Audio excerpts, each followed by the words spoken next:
Sanam aloha. So I usually do a live stream, but I was really called just to be in my own aura and not and aligned with my own self, rather than connecting into the chaos of the internet. And the eclipse, we're in the eclipse energy right now, and it's going to be in a couple hours, and it's very karmic. This is a very karmic time. And it's about really letting go of these karmic relationships, these karmic contracts that you've been in. This is your window of opportunity to leave this loop. So I was checking my analytics, and 95% of my audience are women. And they range from a lot of Pluto and Scorpio generation, the millennials, but the ages go from 35 to 55. So I thought that was really interesting, and it made sense because my Venus is conjunct my North Node. So I obviously have a destiny around women, and I attract a lot of women to my programs and my readings and whatnot. And there's a few percentage of men. So this message is really for the women out there. And who this message is not for, it's not for the spiritual impersonator, right? It's not for the looky-loo. It's not for the woman that's in love with her ego and comfort of the material world, like she loves her ego more than her soul. That's not for you. You're going to get triggered by this video, so I would suggest you move on. But it's really for the women out there that they're done silencing themselves for love. They're done to be in a relationship. They're done shrinking and making themselves small and dimming their light in order to be spiritual. And they're done carrying the karmic weight of a man, a masculine, who can't meet her soul, right? So that's who this is for. And I just want to preface that this is inclusive. So if you're in a same-sex relationship, right, there's a masculine polarity and a feminine polarity, but I don't want to be stumbling all over my words. So you know what I mean? This is an inclusive channel. Okay, so let's go into the codes first. And I already did a live stream on this, right, more in detail. So the moon's in the 6, it comes off the solar plexus, right? So this comes from the channel of mating. The 59 in the 6, or the channel of mating. So right there, this is saying that this is about something needs to come out of distortion about how we come together as male and female, masculine and feminine together in relationship, right? Or not, right? So this has to change. And this is about how we use our energy in relationship, who we open ourselves up to and who we don't open ourselves up to. So it's more than emotions. It's about your energy, right? It's the way that we bond and the way that we merge, right? So this lunar eclipse, and remember eclipses, they echo, right? They ripple 6 months into the future. So this is really key. So whatever is coming up for you right now, you need to trust it, right? You need to trust it. So this is for the divine feminine. Okay, so those are the codes. And so let's go into the divine feminine. So you saw the title of my thumbnail. Why are spiritually awake women attracted to weak men? And I just want to share a story. I started teaching in 2005, Kundalini Yoga and meditation, right?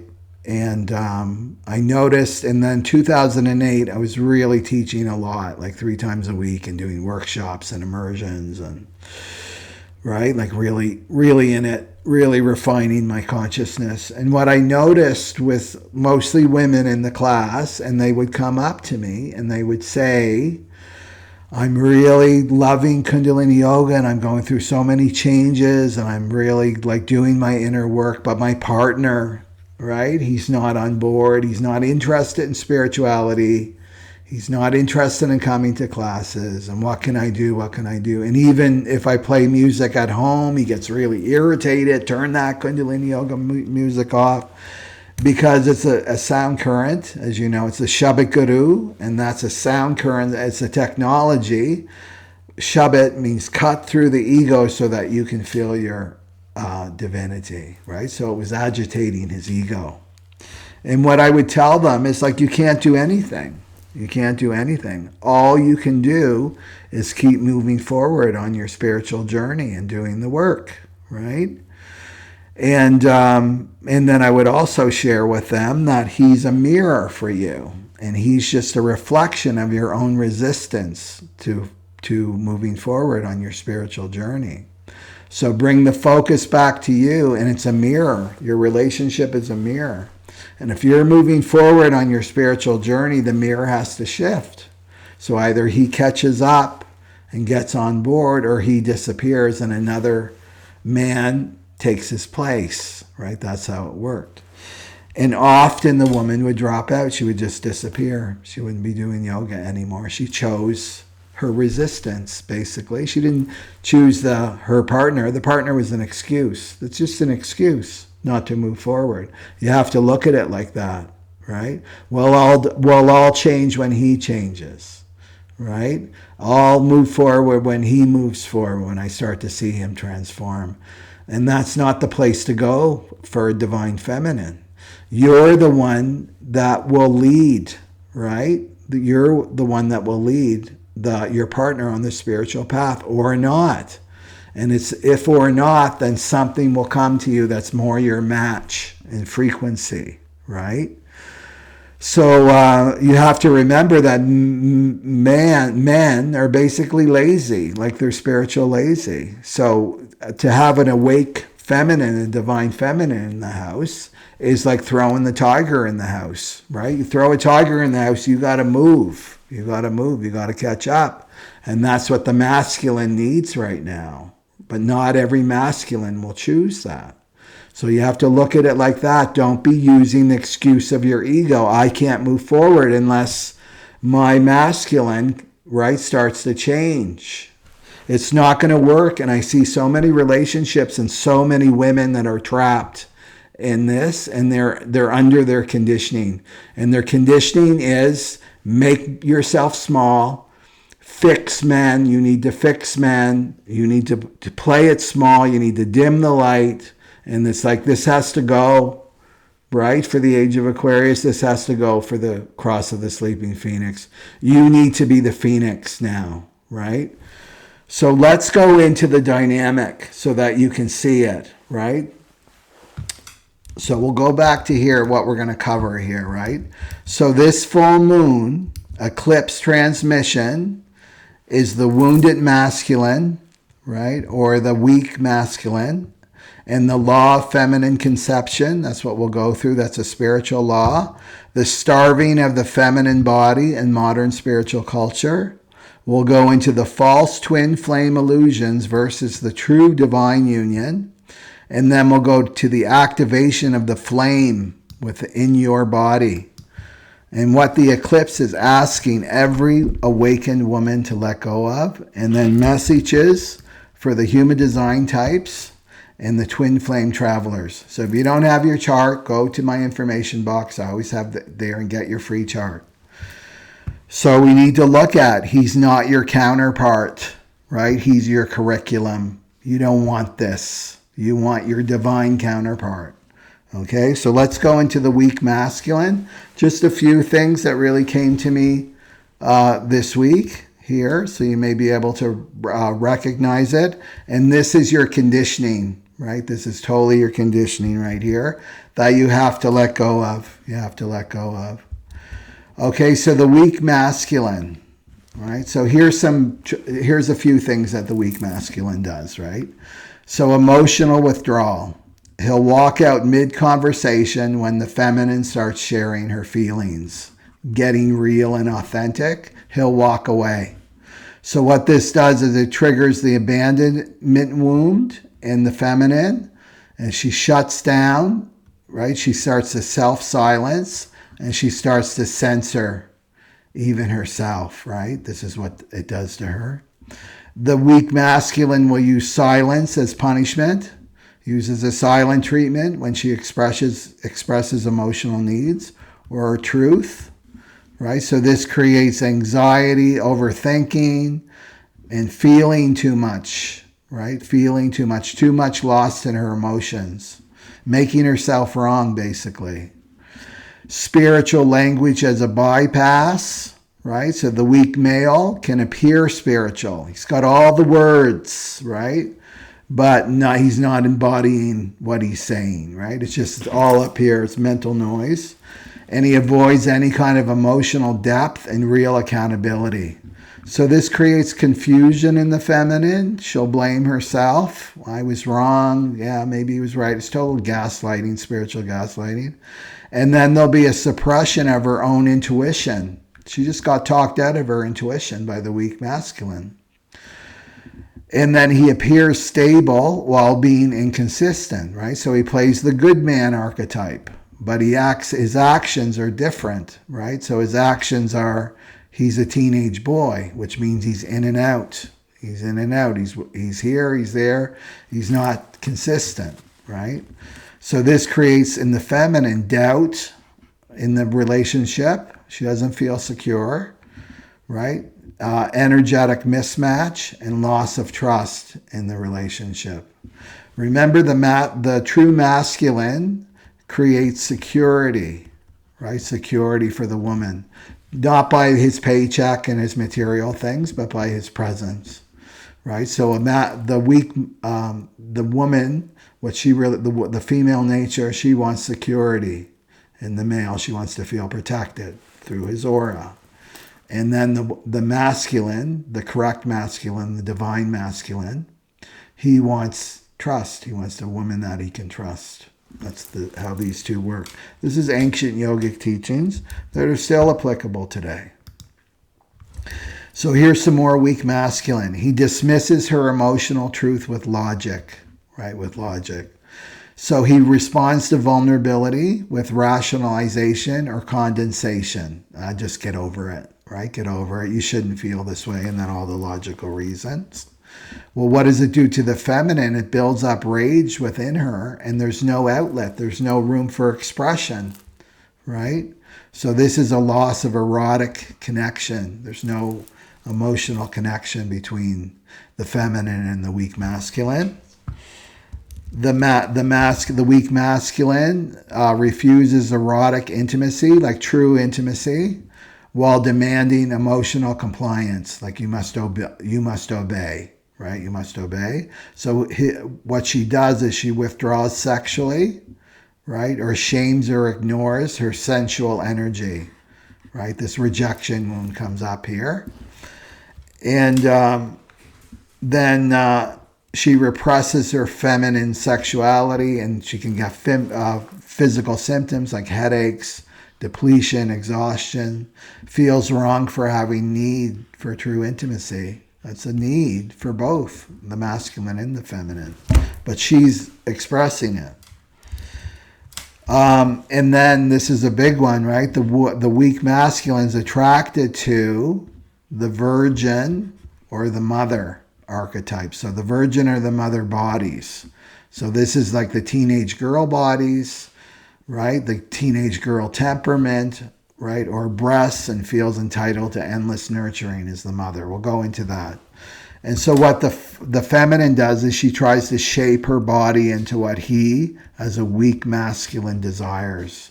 So right away, she's moving away from her body wisdom, right? So the thing to remember with the feminine, she's very much connected to the earth, right? There's a lot of wisdom in her body. The weak masculine pulls her away from her natural wisdom of the body. The masculine comes from the ethers. The feminine comes from the earth, right? She represents the earth. So the weak man really caused chaos and distortion in the body of the feminine. That's where her power is with her body. Her body knows, right? It remembers. It's not just a womb, right? A physical womb. It's a portal, right? All of us have come through a woman, male or female. but there's also an energetic, and it's like a spiritual portal, and she holds that. But if she's in chaos and distortion in her body, she's not tapped into her power, right? So let's go to the virgin body type, right? So here's the pattern. Weak men are attracted to the virgin. So the pattern goes back to the sixth gate, right? How we sexually bond. Well, these are emotionally underdeveloped men. They're weak men. And they're often not attracted to real women, right? So what are they seeking? Bodies that resemble adolescents. So they're thin, they're small, they're prepubescent, no hips, no breasts, right? So he's attracted to these girls, right? And these girls, I want to call them girls, they're not women, who haven't fully embodied their power. That's why he's attracted to them. Their voice is even weak.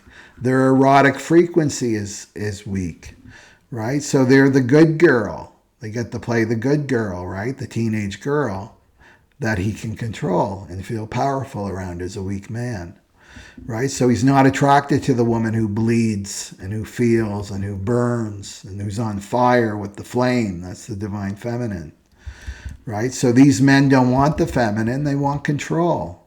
And it's easier to control a woman who hasn't stepped into her body, hasn't really stepped and incarnated into her body, right? So the divine feminine, there's a lot of power in being in your body,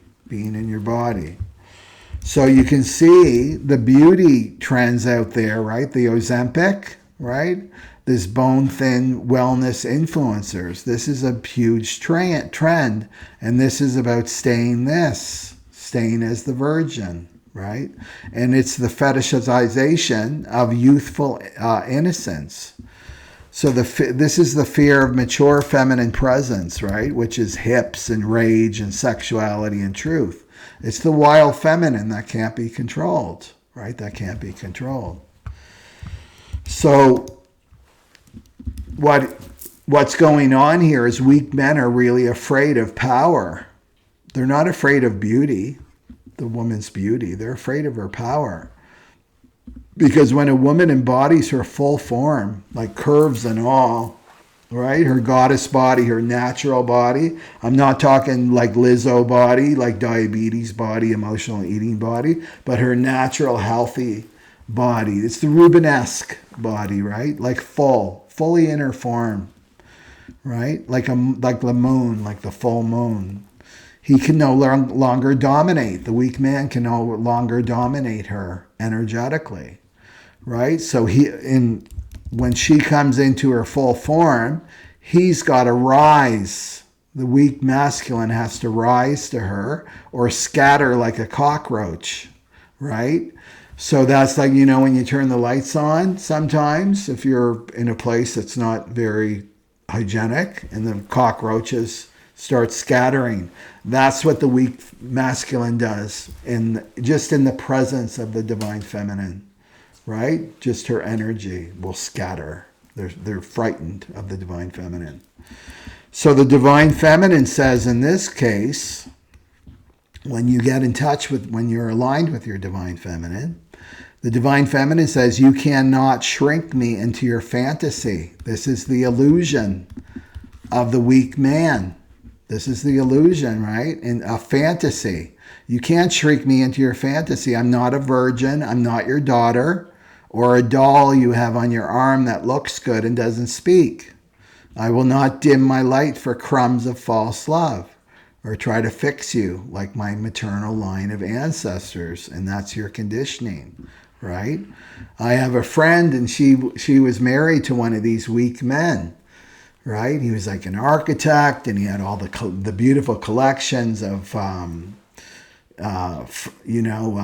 antiques and fine wine and, right, all of that and tons of money and the cars, and they would travel all over the place, and he was very sophisticated, and she was miserable. She was miserable. She told me, I felt so empty. And they would go to these yacht parties and things like that. And And he would criticize the way she spoke and the way that she dressed. And he would say to her, like, if we go to the party, you can't speak, right? Because you're interested in spirituality and it's too weird and it's going to look bad on me, right? And she told me I was miserable. I was like, you know, in my 40s, and I had a plan to commit suicide. I was so miserable because I felt so empty. She's like, I have all these things and all this support, material support. I don't have to worry about money, and I'm living this amazing lifestyle. And inside, I just feel so empty because she was spiritually impoverished. She was starving. Her soul was starving. Her divine feminine was starving. And then the universe, by grace, brought her twin flame. And it's like, here's your way out. Here's the doorway out. And she chose it. The only thing she took from all that wealth was her cappuccino machine and all her spiritual books. And he was the angriest that she took the books, right? That he didn't even read, right? He was angry because he wanted the image of spirituality. He had this curated image of himself, right? And she thankfully left, right? Grabbed her power and got together with a divine masculine, right? That could match her, right? So you don't want to dim your light for crumbs. I'm describing the crumbs of false love, that you've tricked yourself. That's the delusion, right? Of why you're staying in these karmic relationships. And this is all about your maternal line of ancestors, right? This is the conditioning, how it gets passed down through women. So this eclipse is really about letting go of fetishizing powerlessness of the feminine, right? Through even her body and her form. So let's go to the next one. And this is the mother, right? Weak men are attracted to either the virgin or the mother, or both, maybe a little mixture of both. These men aren't ready for partnership, true partnership. They're not grounded in self-responsibility and accountability, which are traits and characteristics of the divine masculine. Takes responsibility and accountability for when he makes mistakes. No, not the weak man. So he'll seek a woman who will emotionally carry him, overgive without boundaries, right? Validate his spiritual stagnation and divine laziness, right? The weak man doesn't want to do his inner work. He doesn't want to face his shadow, doesn't want to take accountability. She's going to enable him to stay in that place. Gives blind devotion without demanding anything. He wants blind devotion without demanding anything back in return. Certainly not confronting him. He doesn't want that at all, the weak man. So what she becomes, the therapist, his cheerleader, his spiritual guide, not really a spiritual guide because she's not putting up the mirror to his shadow. And then she becomes the sexless safe place. Only a receptacle. If they do have sex, it's no intimacy. It's a receptacle for his release, right? So and she gives them the permission so that he doesn't grow, right? Oh, you're doing your best and blah, blah, blah, and coddling him, right? In return for crumbs of love. But he wants her warmth, but he doesn't want her flame. He doesn't want that fierceness, right, of the divine feminine, right? He doesn't want that. He just wants the softness. So when a man can't rise into his divine masculine, he seeks a woman who will mother him into peace. That's what he wants. The male just wants peace, while quietly resenting her for that, for doing so, right? Giving him peace. That's what he wants. The weak man. So eventually, he emotionally detaches. He avoids intimacy. He grows cold or cruel towards the feminine, and he makes her feel like she's too much. She's too intense, right? And that she's the problem, right? Relationship problems, you're the problem. You need to deal with this problem. This has nothing to do with me. It's total deflection, right? The weak man. And then he withdraws sexually, right? So this is like going to porn or going to having an affair or right? Just looking elsewhere. So he doesn't want to rise to his divine masculine. And why is this happening? Because he never loved her as a woman. This is the truth. He never loved her as a woman. He needed her as a container and a receptacle for his brokenness. That's why the weak man is attracted to the mother. So this isn't divine, right? This is not divine union whatsoever. So don't fool yourself into thinking that this is divine union. This is energetic codependency disguised as spiritual maturity, especially if that weak man has all the language, right? He's read all the books. He's watched all the videos. And many women on my fractal have been stuck in this exact trap. They call it devotion, commitment, compassion, tolerance towards him. They call it their karmic duty, their tribal commitment. Well, we're married. Right? Man's law is created for weak men. It's not created for divine masculine, divine feminine. It's created for weak men, right? To enslave the feminine to the weak man, right? And this is the cross of planning stuff that's completely mutating. So all the while your body is screaming to be seen as a woman. Your body is expressing. You may talk yourself out of it through logic and taking on this conditioning of your weak man, but your body's going to be screaming through pain, through illness, disease, right? That you're not honoring yourself. You're not honoring your power as a divine feminine, right? You're not a mother to this weak man. Is he your son? No. And you're not a virgin. You're not his daughter, right? So the divine feminine says, you do not get to sleep inside me, my aura, while avoiding your spiritual journey. I'm not here for that. I'm not your emotional babysitter. I'm not your initiation into manhood, right? I'm not your soft place to land after another woman tells you the truth, the capital T truth. I'm not your mother. Right? And if he comes alive only when you're feeding him energy and coddling him and enabling him, but shrinks, right? Right? But he shrinks when you show your fire and reacts. He's not your man. He's your karmic child. He's your karmic child. Call a spade a spade.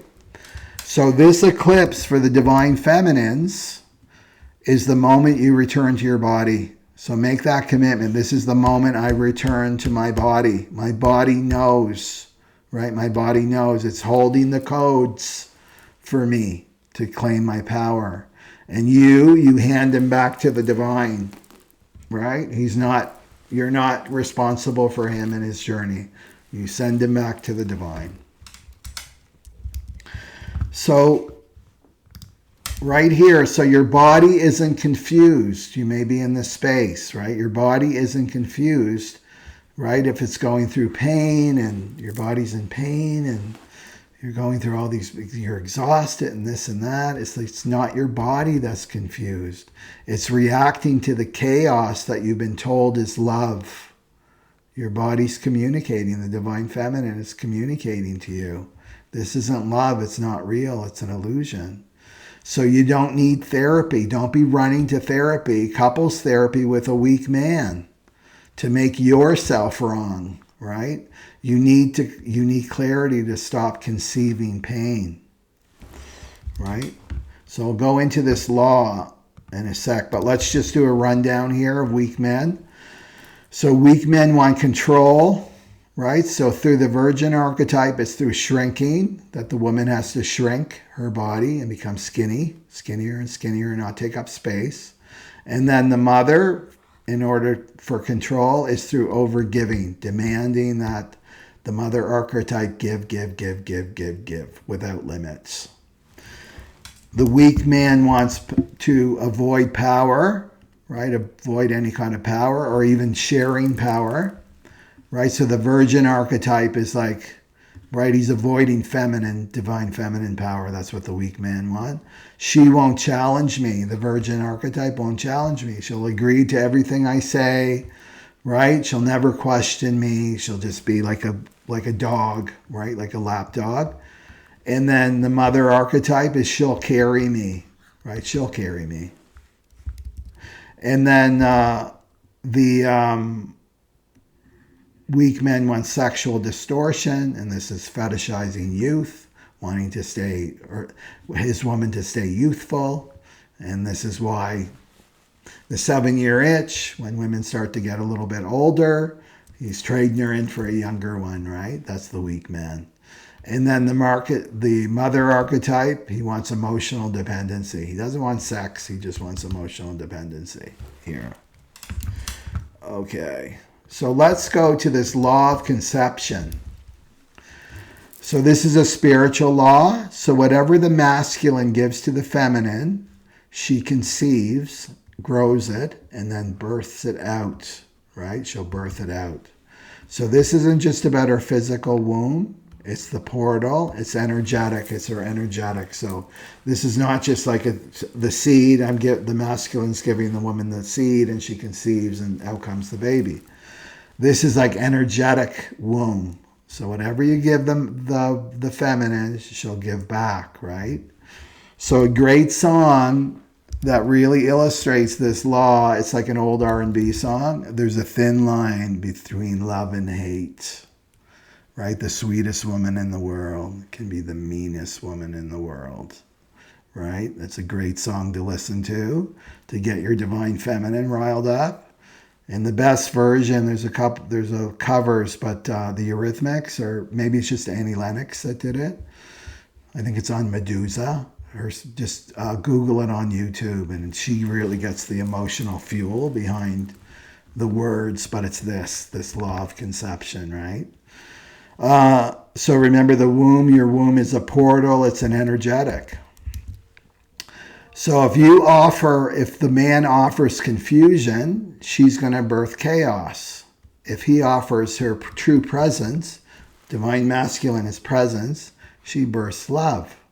So you have to look at it like the divine feminine is the ocean, right? And with the currents of the ocean, they just move, right? That's the divine feminine energy. And the divine masculine energy is the mountain, right? So the ocean doesn't move the mountain. It stays stable. That's the masculine, the divine masculine. And that allows the divine feminine to move and flow. You see? Right? So the weak man, he's no mountain. He's like being bashed around. So the divine feminine she's not safe. She doesn't have that container, right? So that she can move and flow. So she conceives in her energy field, right? And there's that song. So listen to that song. It's a great song. Okay. So let's see how this law of conception can work. So let's say the weak masculine gives emotional neglect, right? No affection, no I love you, no emotional connection, completely distracted in his own thing. Well, the feminine will conceive, and what does she birth? Deep loneliness, craving attention from anyone, over-functioning for scraps, right? Overcompensating for scraps, doing everything to make that weak masculine happy so that he throws her a crumb once in a while, right? The masculine can give abandonment when she expresses truth. I'm just going to go walk out of the room. I'm not even going to listen to you, right? I'm going to give you the silent treatment. Well, this affects her nervous system. It's supposed to be regulating, right? It's like nervous system dysregulation, right? Self-silencing and spiritual disconnection with the weak male. So this is what she's got. She's conceiving and she's birthing herself. She's magnifying what he's giving, you see? Dishonoring her intuition. That's not right. So she starts to gaslight herself, second-guessing her sacred knowing in her body. Sexual withholding, right? Energetic rejection, right? What she conceives is erotic shutdown. She no longer feels sensual. The divine feminine, the sensuality within her body. She doesn't feel that. So there's body shame, there's a hormonal imbalance, there's headaches, because there's conflict within the body, right?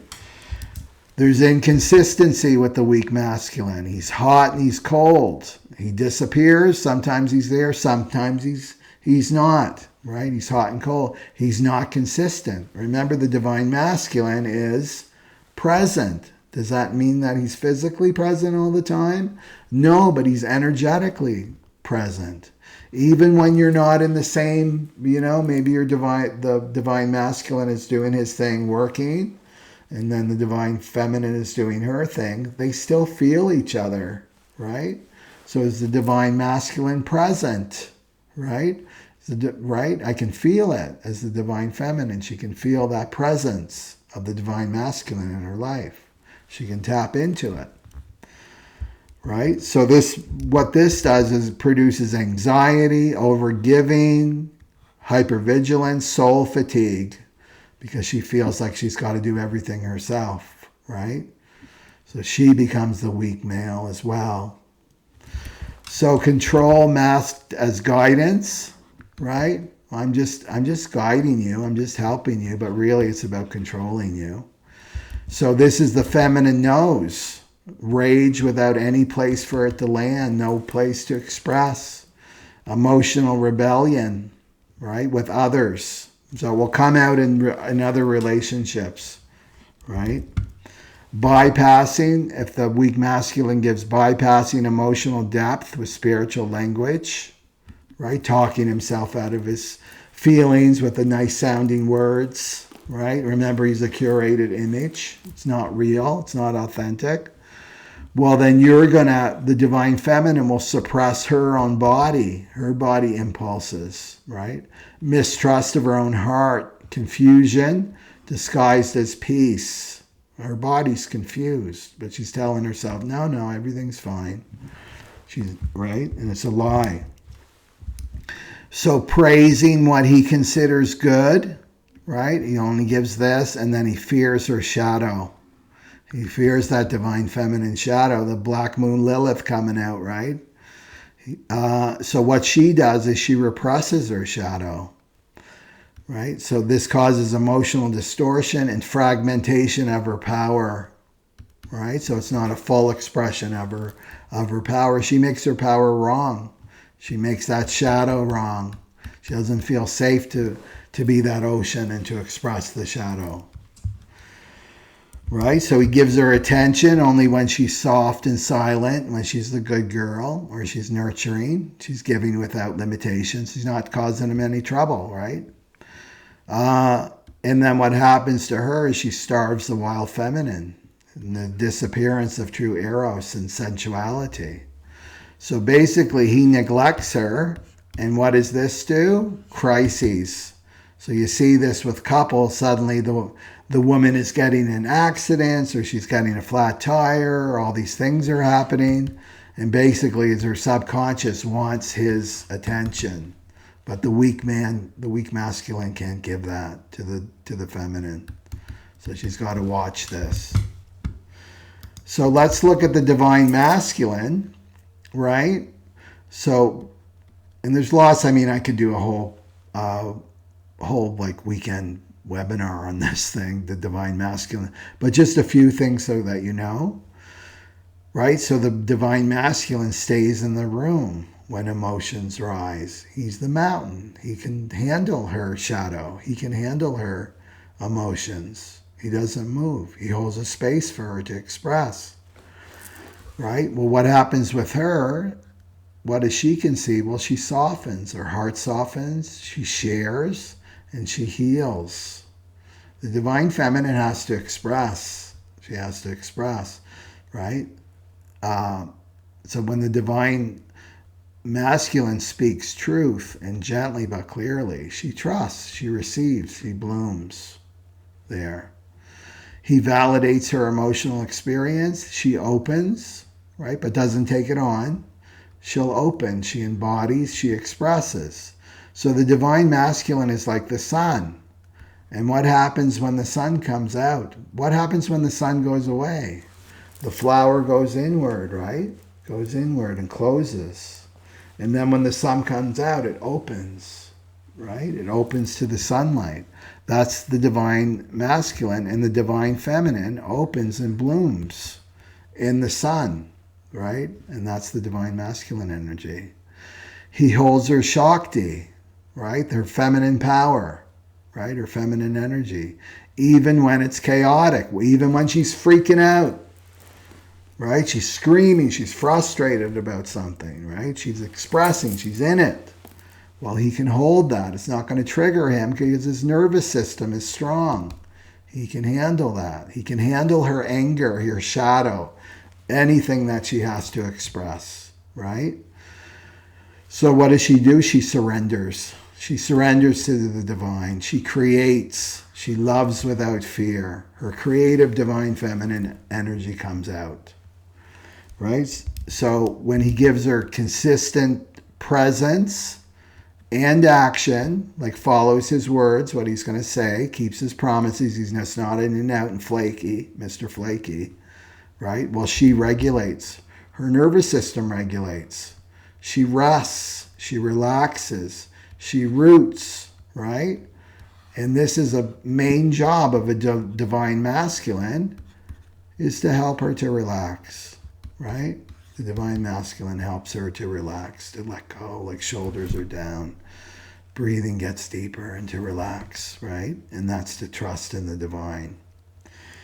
And then the divine masculine leads from the soul, leads from his soul and his heart, not a curated image, right? Created by the ego. Well, what does she do? She multiplies that love. She multiplies the power and spreads peace in every direction, right? So that's just a few things, like I could list more. So that's what we have there. And what I'm going to go into next is the messages for the human design types and the twin flames. So this is really a time for you to step into your power and not put up with this anymore, right? And don't go into fear. If he's the right man for you, he will catch up. He will rise to your power. And if he's not, he'll scatter like a cockroach and then just give it all to the divine. And that makes room for your true counterpart, divine counterpart, to come through, right? So just trust that. Okay, so let's go to the, let me do this here. Okay, so we're going to start off with the twin flames, and the twin flames are the divine masculine and the divine feminine, right? So this is, so what I did was picked some cards here. And so please write down if you are on the twin flame journey, if you're a twin flame traveler. And perhaps you haven't met your twin flame yet, but you're really going through like these intense relationship struggles and challenges, then chances are it's preparing you for a twin flame to come in, right? And your karmic relationship could be preventing that. That weak man could be preventing you from your true twin coming in. Okay, so these are the cards that I picked in the, the divine picked, right? So we'll go into this. And so the question here on the table is, what's the difference? Is there a difference? How do I know the difference, right? With the false flame versus true union. Because the false flame can feel like, no, I feel like we're soulmates. We're really connected, right? It was really good at one time, and that it's really not so great now, right? And how you'll know, and these are the difference. So the first row is the false flame, and then the second row is the true union at this time for this eclipse. Okay, so let's just go through it here. So this is the hangman in the first, this is what she's projecting. So what the feminine is projecting on this karmic relationship, right? This karmic relationship that she's in. And so this is the hangman. So she's suspended in a soul contract that feels spiritual, but it's rooted in avoidance. And these karmic relationships are soul contracts, but they're not forever, right? So she calls it surrender. So you call it surrender. She calls it divine timing. She calls it sacred pause, but really she's stuck in limbo. She's waiting. That's the waiting card. I'm waiting for him to heal. I'm waiting for him to change. So she feels energetically tethered to him. So there's an emotional waiting, and she feels spiritually upside down. So this is the message is you're not waiting for union. You're avoiding the truth that's already dissolved. So the feminines out there that are listening, you already know the truth, right?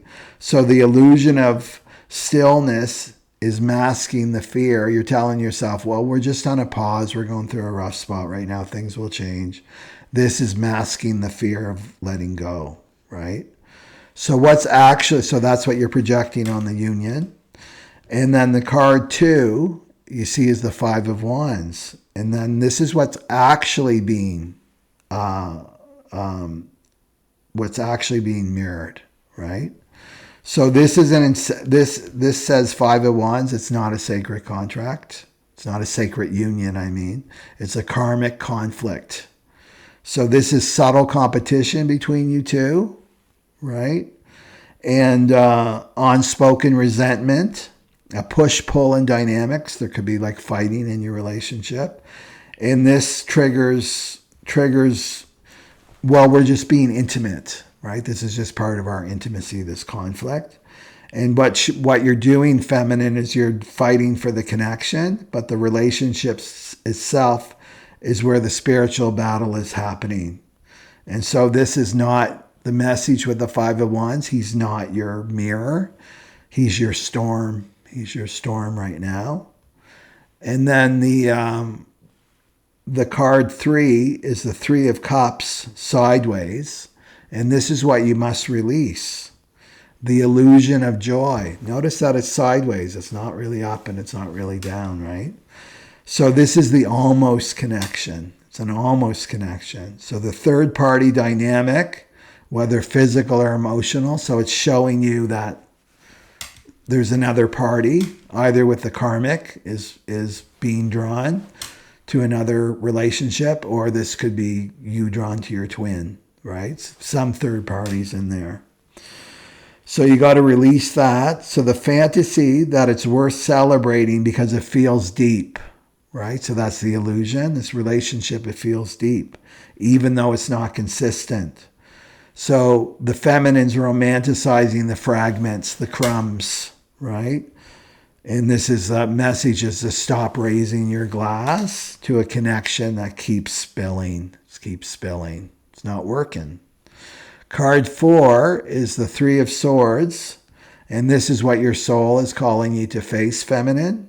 And that's the grief that you've been avoiding, right? This is the heartbreak. And the betrayal that you're explaining away. You're explaining the betrayal away. You keep calling this a lesson, but sometimes the pain is just simply pain. It doesn't get resolved. And that's how you know it's not your twin, is when it just keeps triggering the sword keeps going into the heart, but you have no resolution. You have no epiphany. You don't get through it because your karmic's there just to put the sword in the wound so that you can see it and feel it, right? It's just a lesson, but it won't be resolved. The twin helps you to resolve the pain. So it's time to feel this fully now. And this isn't healing anymore. It's hemorrhaging. That's the message. It's hemorrhaging now. It's time to deal with this grief. The grief of the relationship, right? Not working anymore. It's dead, right? The ghost cards are saying it's dead. So then the card 5 is the Page of Pentacles, upright. And so this is what awaits on the other side of surrender, when you just surrender and you stop fighting for the relationship. Well, a brand new path appears, right? Page of Pentacles. But you have to choose it. So you must step away, because this is with the 2 of Wands reversed, right? So you must step away from the window, right, where you're waiting for him to show up. I'm waiting for my weak man to show up. You got to stop waiting. Two of Wands reverse says stop waiting. And the page says a new life is trying to begin with this lunar eclipse. So the Two of Wands reverse says, but it can't start while you're still looking backward. Look where his head's looked. He's looking backward to the past. He's not your path. Your karmic is not your path. You are your path. This is about you. So this is the portal. It's a new devotion. It's a new purpose. It's a new grounded embodiment. But only if you drop the fantasy of reunion and choose your soul instead. Right? So it's the stop waiting for this weak man. It's time to choose yourself. Right?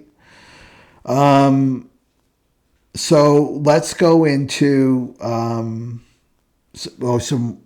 more messages about the karmic. It can mimic a sacred connection, but it creates emotional chaos. That's how you know it's a karmic.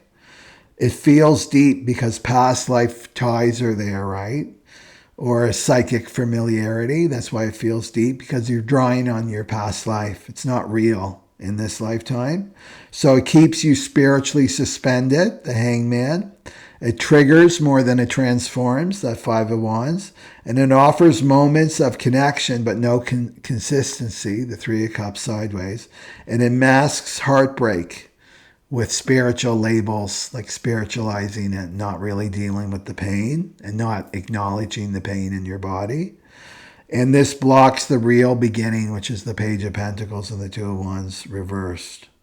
So the karmic pattern that you have with this karmic relationship is that you're waiting for him to awaken. And you've probably done it lifetime after lifetime after lifetime, and you chose that instead of choosing yourself. Right? So this is the loop you want to get out of, what this lunar eclipse is offering. Right? So you're calling the pain, well, I'm growing spiritually. And no, you're bypassing the grief. You're bypassing the grief. And you're fantasizing that you're going to be really, truly connected to this karmic, right? While ignoring that it's completely misaligned right now, like the reality of your relationship. It's not going to change. It's just going to get worse, right?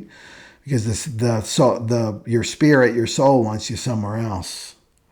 So believing that suffering is devotion, well, I'm standing by my man, right? That's the conditioning. I'm suffering, but I'm not giving up. I'm not giving up. That's not the way, right? That's not divine union. It's the karmic test. It's a karmic test before the true path opens, right? And it's about, are you going to choose you? So this is where the false twin thread snaps, is burned, the false twin, right?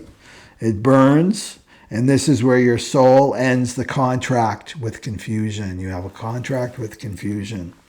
And this is where you walk away from the storm to come sit on your throne as a divine feminine, right? So let's go to the second row, right? The second row. So this is the true union, right? So the question here was the true. How do I know? Well, there's the false flame. Now let's look to the true union. And the cards don't look great, but let's go deeper into the meaning. So the Three of Wands, upright, there's a vision here, right? So there's an inner knowing. There's a spiritual contract, a soul projection, astral meeting. Both twins feel it. The twin flames feel it. They're dreaming about one another. They're feeling each other's presence in their field. They know it. They can see it. It's in the future, right? They can sense it in the future. Right? But they're building the foundation individually, right? They're in separation, building individually. So this is the true sacred waiting, not the hangman. They're not waiting from fear, but from soul alignment, right? The future is real, but it must be earned. Union has to be earned. You've got to do your inner work. The card 2 is the Eight of Swords, and this is what's blocking the union.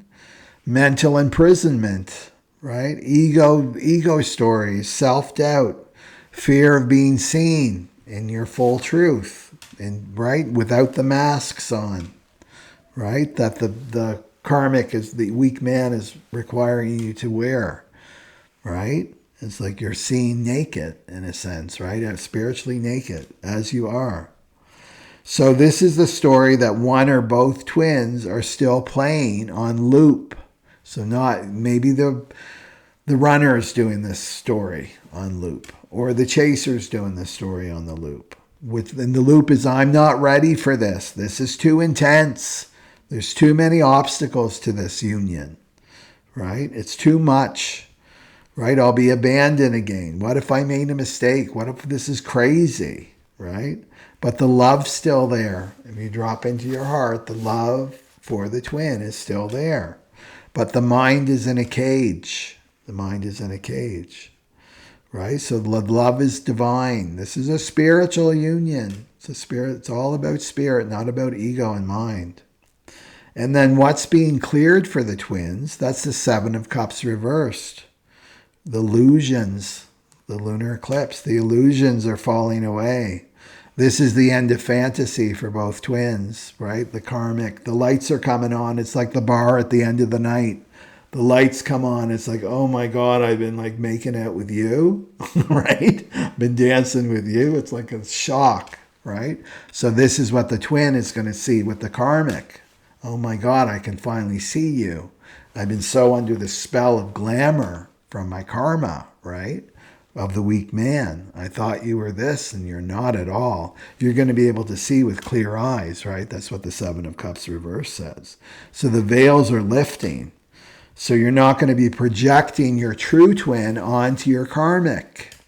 He's my twin flame, right? It's him. It's like, no, that's projection's going to stop.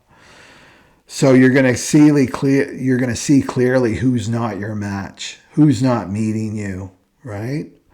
And as that clarity lands, the true twin bond becomes clean, right? So only one connection remains real and authentic, and that's the twin flame is real and authentic. And it's the one that doesn't need to be chased. You're not chasing your twin, right? So card 4 is, well, it's 3 cards in this position, and this is what needs to be healed, right? Before union can anchor. So this is the big one. You see, you got the Six of Pentacles reversed, Judgment reversed, Magician reversed. So this says what needs to be cleared is the energetic imbalance. And this is the one twin giving more than the other. The balance is off. The balance needs to come, right? Well, the one that's been giving needs to learn to receive, and the one that's been receiving needs to learn to give to their twin. So Judgment reversed is the fear of the calling. This is soul purpose. The twins are not just about lovey-dovey, kissy-kissy, and walking out, right? Walking out in the sunset. No, they have a soul purpose together, right? So they have to surrender to that deeply. And this is surrendering to your own soul purpose too. Even if you're not in contact with your twin, it's about you aligning with your own soul purpose, not waiting. This is not, karmic is waiting. You're not waiting for your twin. So you want to surrender fully the resistance that you have to your soul purpose. And this is where you can use it as an excuse. Well, I can't do it because my twin, right? My twin, I'm waiting for my twin to arrive and then I'll do it. It's like, no, you can do it, right? Magician reverse is manipulation wounds, fear of being too powerful, stepping into your power, divine feminine, or you're not good enough, right? So this is like, oh my God, especially if your twin is in his or her power and you're seeing that. It's like, how can I rise to that? I can't. That's crazy. And it's like, no, if that's your twin, that's your potential. That you have to own that, right? Own your power, and to trust it, right? This is your divine mirror. Your divine mirror is your twin. So this manifestation is blocked by unworthiness. So moving out of your self-worth issue, like wound, like moving through that. And this is the final purification of ego distortion. These are the wounds of past lives. They just didn't appear, right? These are past life wounds, the shadows of rejection, abandonment, and misuse of power, right? You've met, you've remembered. Now you must release the residues of everything that isn't love. So everything that's not in love, like divine love, needs to go, right? That's the devil energy, right? All the doubt, self-doubt and unworthiness and shame and guilt and, right? All that stuff needs to go. And then what happens when you're both ready? Card 5 is the 8 of Wands and Temperance. And this 8 of Wands is like speed it up, right? Rocket ship, acceleration. This is divine timing, fast movement, but only when that inner harmony has happened and complete. And then there's an energetic alchemy, right? Divine feminine, divine masculine. They're an alchemy. The 8 of Wands is rapid soul convergence. And when both have returned to balance within yourself, the union rushes in. So you have to come into union yourself. Not as fantasy, not as a test, but as an embodied union with your own soul. Divine masculine has to be in union with his own soul. And divine feminine has to be in union with her own soul. Right? So once the soul is clean, then that flame moves fast, right? So your twin's not your reward. It's not about getting with the twin. You got to get with yourself. That's the goal, right? That's what the mirror is showing you. The mirror, divine masculine, is mirroring to the divine feminine that you must go to your higher self. Divine feminine is mirroring to divine masculine. You must go to yourself, right? You must go to your own soul, right? So they're your mirror, right? So you saw the shadow, and the runners will run away. I don't like to see this shadow. My karmic doesn't show me the shadow. The karmic is showing me glamour, right? Because he's a weak man. He can't handle your shadow. The twin can handle your shadow, right? So showing you your shadow, showing you where you need to work, but with love, right? Unconditional love, and vice versa. So they're not going to arrive fully until you stop chasing. The chasers have to stop chasing, and that means thinking about them, checking in on them. You need to continually bring your focus back to your inner work, This is about your awakening, right? Right? You're preparing the temple, and the temple is your body, divine feminine, right? Coming more into the wisdom of your body. Yeah. Okay, so that's the twin flames. And then we'll go down to here. We'll go down to the human design types here. Okay. It's weird doing a video this late. It's like almost 10 o'clock here. Okay, but we're in the eclipse energy, so the generators. There's the generators. Okay, what messages we got here? So you can see there's like 3 cards for the types. I always like to do a longer one for the twins. And we've got, what we're asking here is what you are still holding on to that's not yours, feminine. And then card 2 is what needs to be released to awaken your divine feminine energy. And then the third card is what awakens your power now, okay? So this is about energetic sovereignty, bringing your energy back to yourself. It's about sexual empowerment, and it's about emotional alignment. So what you're still holding on to, right? You're holding on to the pain of your karmic. You've been submitting your sacral power as a generator to men who appear strong. You've been giving your power over all that beautiful sacral energy to men who appear. They've got the curated image, right? They appear strong. But they're emotionally cold, right? With the King of Swords in reverse. Mentally manipulative or overly rigid, right? So the generators keep attracting controlled men who do not go to vulnerability. They are masking their fear of vulnerability through control. They're hyper masculine authority figures who want your devotion, your obedience, but they don't want your depth. They don't want your power. Men who lead with logic, but avoid emotions, right? Emotional intimacy. And this isn't your divine masculine. It's emotional dictatorship. So you may be carrying an ancestral wound, right? A father wound that taught you to equate control with love. That means he loves me, he's controlling me, and he's cold. So you're not here to obey power. You're here to create with it, with your power. Two of Cups is what must be released to awaken your divine feminine. And this is the fantasy. You need to let go of the fantasy and the illusion that you're in some kind of equal relationship. You're not. Right? So you keep pouring into this connection, right? That feels romantic, but it's draining your soul. So you want sacred union, but you've been settling, right? You've been settling for the crumbs, right? You've been settling for that. You want 100% in your relationship. So you want to stop romanticizing the bond that's costing you your truth. And this is about vision in a mirror. You know what soul union feels like. The divine feminine knows what soul union feels like. It's in her body, right? But she must release the illusion that she can pull it out of a man, that you can pull this out of a man and he's not choosing that, right? This relationship. And how do you step into your power? What awakens your divine feminine power is to own your own fire. Right?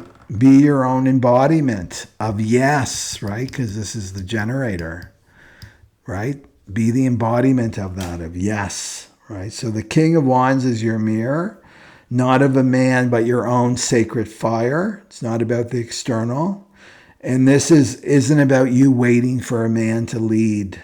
This is about you embodying your own desire, your vision, your sovereignty, and you don't need a king to feel like chosen. Well, the king chose me, right? This isn't about, this is, you need to remember that you're the flame, the divine feminine, you're the flame. And only the ones who bow to the flame may enter, right? So you're the flame, right? They have to bow to your divine feminine energy as a divine masculine, like not literally, but they're surrendering to that power with you, like to recognize that in you. And this is where your sacral stops leaking as a generator. And when you stop chasing emotionally absent men, where you let the fire burn clean, right? And that's going to really help with your sacral response. And then you'll attract, right? Once you step into your power, you will attract a powerful divine masculine.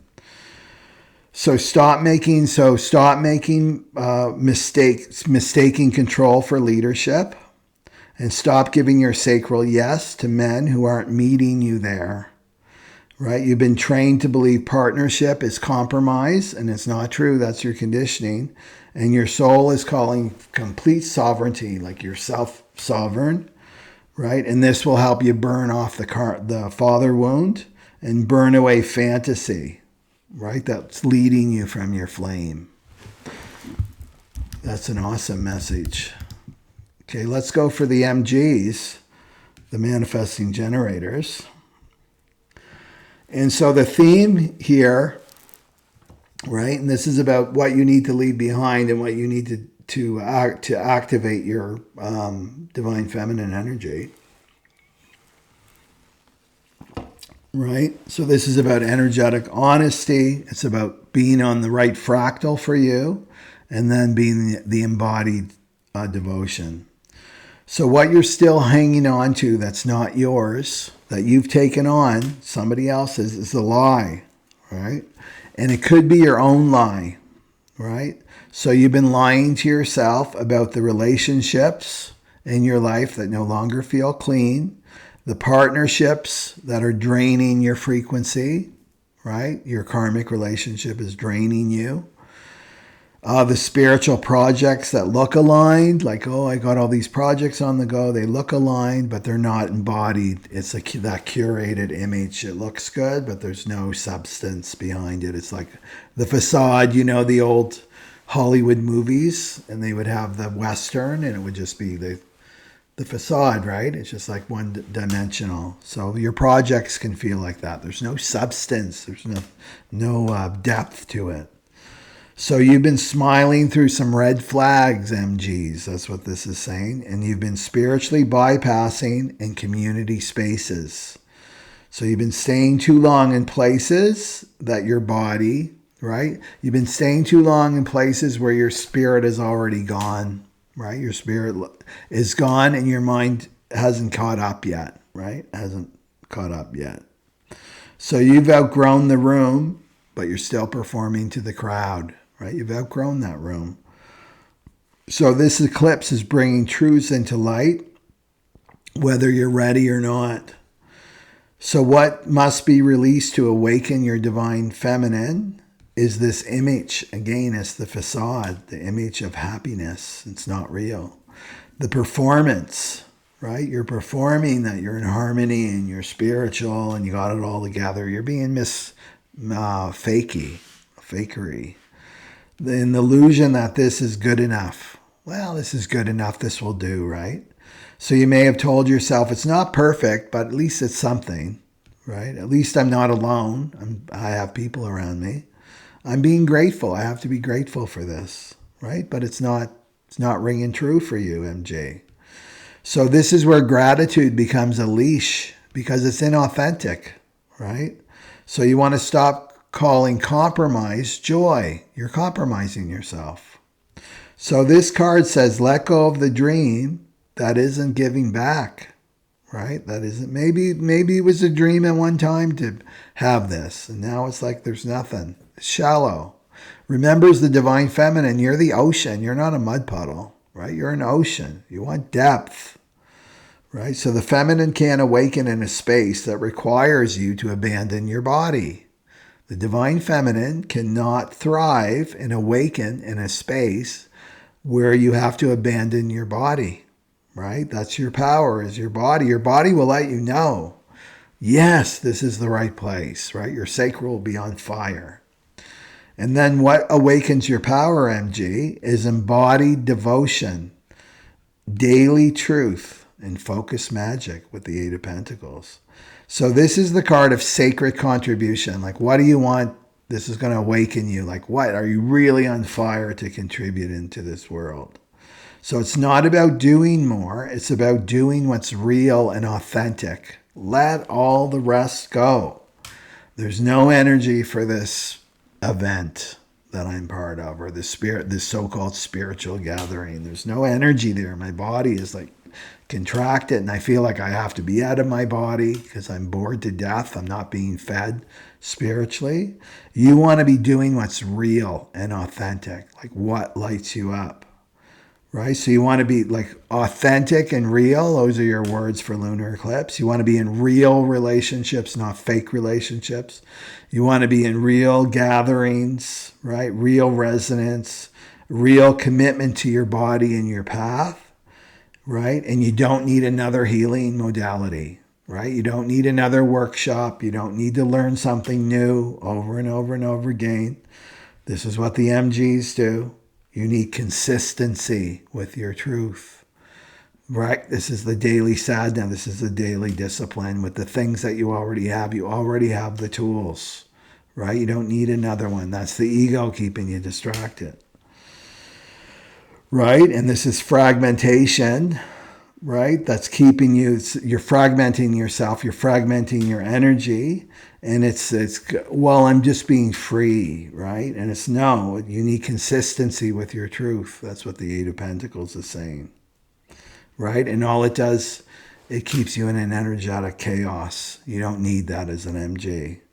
So this is like choose one truth and work it and live it and embody it. And everything not in resonance will fall away. So what's your one truth? Authenticity. There's a good one truth. I'm going to be authentic and I'm going to embody it in every single gathering, every single interaction with everything. I'm going to be authentic. And then what's not authentic will just fall away. So pick your truth. right? So you're not confused, you're not overextended. You've been giving your energy away to what looks aligned. It looks really good on paper, but it feels off. Right? That's what's exhausting you. You don't need more options. You need devotion and commitment to your body to clarify. Right? So this is so let all the lies fall. Right? That's 7 of Swords. Let all the lies fall and let the fake joy go. It's all fake. It's not real. And get to work on what's real. The 8 of Pentacles, what's real. Okay. And let's go for the projectors here. And the projector cards for the feminines is the theme, like some themes here are energy protection, right? Worthiness, of course, worthiness would be there, and breaking the illusion of being needed to be loved, right? So card 1 is the 10 of Wands, and this is what you've been holding on to, feminines, right? That's not yours. So you're carrying the emotional weight of other people in your life, and it could be especially men, right? You're karmic if you're holding on to that. And saying, well, I need to be useful, right? I'm going to carry the burdens of my karmic, right? And this makes me lovable. And that's an old blueprint, an old program that you have to let go of your conditioning. So this is like you're holding space for everybody's healing. You're over-giving in relationships. You become the wise one, the calm one, the fixer as a projector. You're energetically mothering partners, friends, and soul circles. And this is spiritual burnout. 10 of Wands is what's coming is burnout. So this is, spiritual burnout masked as, well, I'm being generous. I'm being giving, spiritually giving. So being seen as strong is costing you your softness, right? So that's not yours. You need to let that go. As a feminine, right? So card 2 is 7 of Swords in reversed again. Here we go. What must be released to awaken your divine feminine is the lie you keep telling yourself, which is to keep going, right? Oh, it's not that bad. I can handle it, right? They don't mean to drain me, right? My karmic relationship doesn't mean to drain me. If I just wait a little longer, they'll rise and they'll meet me. They'll change. Right? So this is like you're not being lied to, per se, but you're lying to yourself, right? To avoid confrontation, to avoid walking away, to avoid the grief of not being chosen. Maybe you've been rejected by someone. So peace isn't peace if it costs you your truth. So this eclipse is really demanding radical honesty. And who's given to you? Who's giving to your projector? And who's draining you? And why are you still there? Why are you still with these people that drain you? So that's what you need to release to awaken your power. And then card 3 is a whopper. Of course, there was 4 cards because I when I shuffle them, I put my prayer out, right, and connect to my fractal. And these 4, they jump, right? They jump out of my hands, and that's how I know that they're for you. So what awakens your power now is the 2 of Swords, the 7 of Pentacles reversed, the Moon reversed, and the 8 of Swords. So this is a full body purge of indecision, doubt, illusion, and mental entrapment. So this is saying you already know. You already know. You're just afraid of what the knowing will cost you, right? So you don't want to waste what's already been given to you, right? Which is the 7 of Pentacles reversed. You don't want to admit that you've been in a fog, the moon, like in confusion, especially all this Pisces energy, moon in reverse. And you don't want to feel trapped, the 8 of Swords. So you choose to stay on the fence. That's the 2 of Swords. But here's the truth. The fence is not protection, right? It's paralysis. So your power returns the moment you stop waiting to be seen and recognized by those who can't see you, right? But you're going to choose your light anyway. And it's all about frequency. right? If somebody is not holding the same frequency as you, they can't see you as a projector. They're not for you, right? So you want to choose your power and your light anyway. But, you know, if nobody is recognizing you, you have to recognize yourself as a projector, right? You're not going to be everybody's guide and healer and coach and teacher. You're not here to carry what makes them uncomfortable. Here, you take it. That's not your job. You're not here to prove your worth through exhaustion, right? So let go of their weight. You're carrying them. Let go of the lie that you must stay quiet, right, to stay loved. Let go of waiting to be chosen and recognize the invitation you've been waiting for, right? It's your own. It's your own invitation to be with your soul and your divine feminine energy. Okay. So let's go for the manifestors here.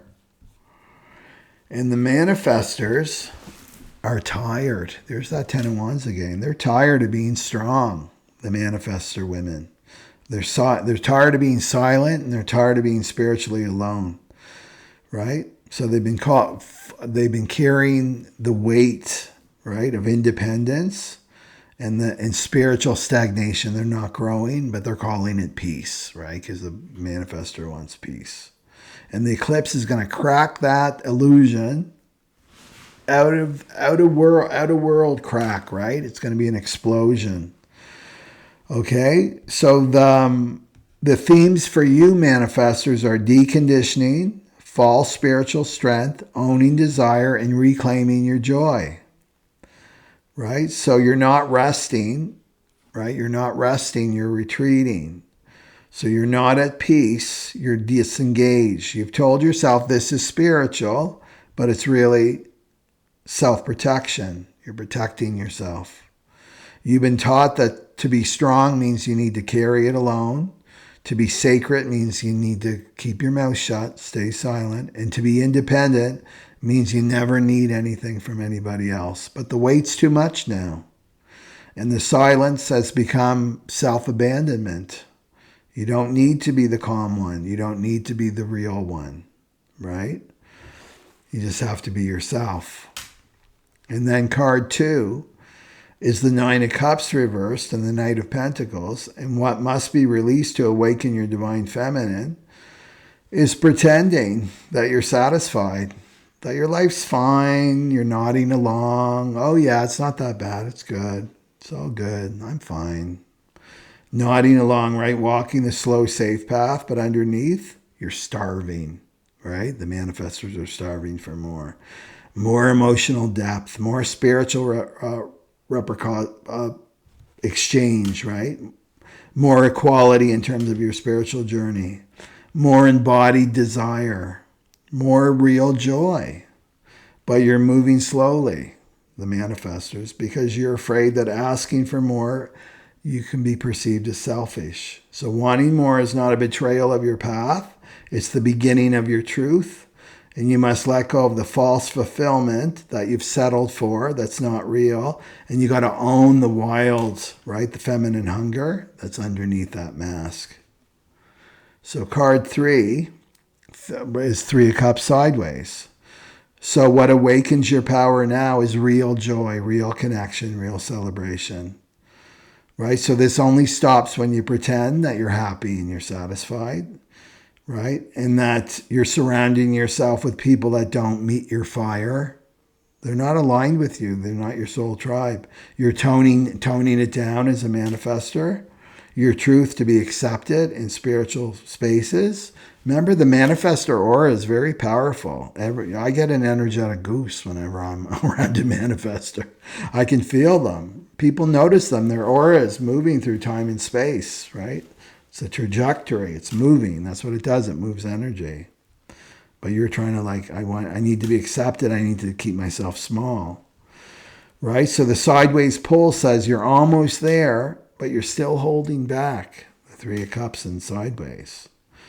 So now you've been working on walking beside your joy, like not fully stepping in. Now it's time to fully step into your joy.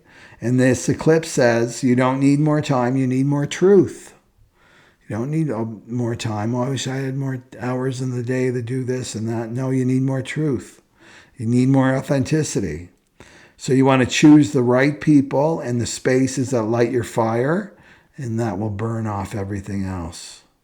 So you've been told to walk alone, manifestors, to stay calm, to carry the vision without complaint, but your body's tired now. And your heart wants to sing again, right? And the fire is done waiting, right? You want more, you feel more, you burn the fakery, right? And rise with the joy that's always yours. Okay. Very interesting. So let's go to the reflectors.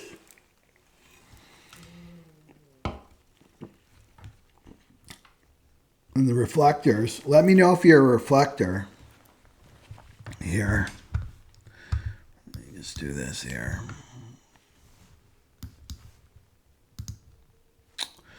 Let's go for the reflectors. Okay, it's not coming up. There we go.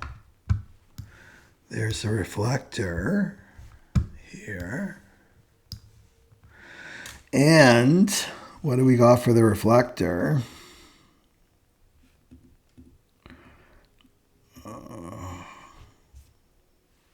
The reflector is really interesting. Here we go. Okay, so this is the reflectors, and they're kind of the wrap-up type for all of the, kind of encapsulates the other type readings. That's what I find. It kind of brings everything together, which makes sense because of their type. And so this is about clearing distorted mirrors, right, for the reflectors. Reclaiming your feminine truth and embodying self-source, right? The divine is within you. So you got, for the first card, what you're still holding on to, that's not yours, is the strength reversed in the world. What does this say? That you've been pretending that you're spiritually strong, right? But it's been self-denial. It's come with the cost, self-denial. And you've been so busy adapting, mirroring, and molding as a reflector, staying strong for others, that you forgot what you are when nobody else is in the room. You've been so overly focused on other people. It's like, who am I when I'm all alone? So your strength is not about staying calm. It's about ending the cycle of abandoning yourself to be liked, right? The world is like, something's over for the reflectors. The world says that you're at the completion point, and you know the pattern is over as a reflector. You're no dumb bunny, right? But the strength reverse says that you haven't let yourself feel how tired you are, right? So this is the eclipse of release, right? It's the end. Card number 2, the High Priestess reversed. This is what you must do. Right? You must release to awaken your divine feminine.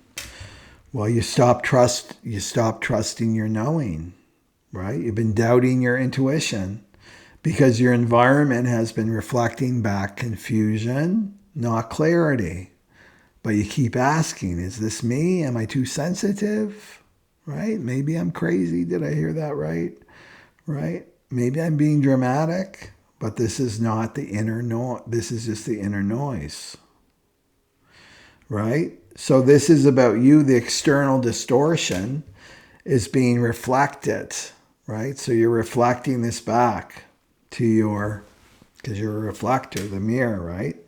So it's being what you're reflecting, what you're seeing out in the world, right? Like right now, this confusion. Right, this confusion and self-doubt, right? So this is the silence, the outer static. You want to return to your lunar wisdom, right? And the High Priestess is very, there's the moon, the crescent moon in the High Priestess. So you want to silence that static by returning to your lunar wisdom. And you've been trained to reflect others, but now it's time to reflect your own soul, It's time to reflect your own soul. So then card 3 is what awakens your power. And look who's there. There's the divine feminine, right? No coincidence. I find this with reflector readings. It's like the wrap up of the whole theme of the video. So what awakens your power is releasing, doing the dog and pony show for peace, like pretending that you're all peaceful when you're not. Returning to your body and reclaiming your throne as the Empress. So 9 of Cups reverse says, let go of I should be grateful when your heart is still hungry. 5 of Swords reverse says, drop the inner war within. And the Empress says, step into the embodiment of the divine feminine, your sensuality, your sovereign nourishment. You don't need others to nourish you. You're going to nourish yourself. So this is not about reflection anymore. It's about radiation. You're radiating this, right? So you're not here to mirror everyone else's reality, right? You're not here to mirror everyone else's reality. You're here to anchor the feminine earth frequency, right? What these cards are saying. And the Empress is your return. It's the divine feminine. Your body is no longer a battleground. It's a temple. It's a temple. So you're here to be the mirror forever. You're not here to be the mirror forever for others. You're here to be the mirror forever for your own soul. Right? So you're here to become the moon. You're here to become the moon and let go of the distortion, let go of the roles, let go of the strength that's required, your silence. And you're the Empress now, soft, holy, and whole. And the world must adjust to your radiance, not the other way around. Beautiful. And it's 2:22 right now on my clock. So that means I'm in the flow here. So that's what I want to share with you about the divine feminine. And it's time to light the flame. Light the flame of the divine feminine and be that tiger in the house. Claim your power, let go of all this conditioning. This will serve the world. It will serve your partner. It will serve your community. It will serve your family, right? When you start to awaken to your divine feminine. We need divine feminine out in the world right now, okay? So remember that you can make sure to like and share and subscribe if you haven't. And give me a thumbs up. That would be awesome. And you can follow me on Instagram, Telegram, and YouTube community page where I post daily, but I haven't these 2 days because I just finished the family wounding online retreat, which was very, very impactful. So the online retreat is coming up in April, and I will announce that shortly. And if you want to connect with weekly reports. I offer free weekly reports if you sign up to my newsletter, and I put those out on Sundays, and that's like 20-25 minutes or so that you get to see what's coming up in the matrix. Okay, and please comment. I love to read your comments. Okay, Satnam everybody. Have a good eclipse. Bye-bye.